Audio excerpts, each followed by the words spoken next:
आपके साथ अनु और आप देख रहे हैं जी टीवी न्यूज चैनल। आइए नजर डालते हैं आज की कुछ महत्वपूर्ण खबरों की ओर। मान ही मंदिर संगीतमय ताल के साथ गीतों के रूप में प्रस्तुत एक दिल छू लेने वाला स्टेज शो है जो वास्तव में मातृत्व को दर्शाता है, जिसने भी दर्शकों को मंत्रमुग्ध कर दिया। इस कार्यक्रम के बारे में बात करते हुए अजीत पटेल ने कहा, हम पिछले 25 से 30 सालों में मदर्स डे मनाते आ रहे हैं और हम खुद गाने लिखते हैं और इस तरह के मुफ्त कार्यक्रम का आयोजन करते हैं। मैं चाहता हूं कि माता पिता समाज में घर घर न जाएं और लोग इस उद्देश्य को समझते हैं।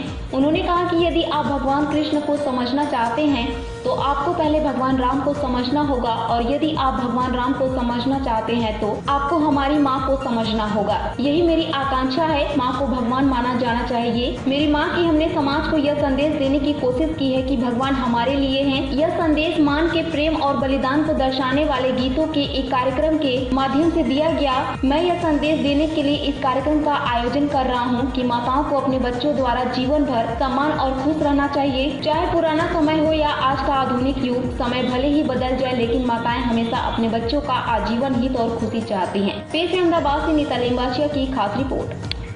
આજનું આયોજન એટલા માટે કર્યું છે કે અત્યારે મધર આપણી દરેક જણની માતાની વાત કરી રહ્યો છું કે જે દુઃખી પણ હોય છે અને કંઈક ભૂખી પણ હોય છે, એટલે આપણી જગતની માતા દુઃખી ના રહે અને ભૂખી ના રહે એના માટેનો મારો આ એક સંદેશ છે। ઘરડા ઘરમાં જતા આ માતાઓ રોકાઈ જાય અને આપણે માતાની વધારેમાં વધારે કેર કરીએ એના માટેનો અમારો આ અથાગ પ્રયત્ન છે અને દર વર્ષે મધર્સ ડે ઉપર અમે આ કાર્યક્રમ રાખીએ છીએ।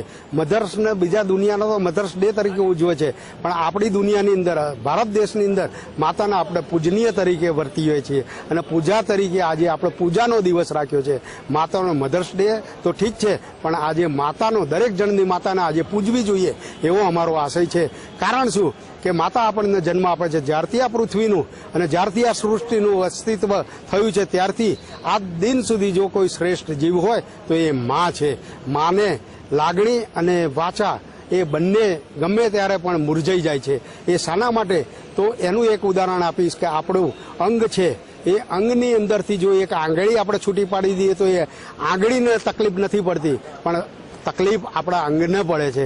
એવી રીતે માતાના અંગની અંદરથી આપણે છૂટા પડેલા છીએ, માટે તકલીફ એ બાળકને નથી પડતી પણ એ માતાને પડે છે।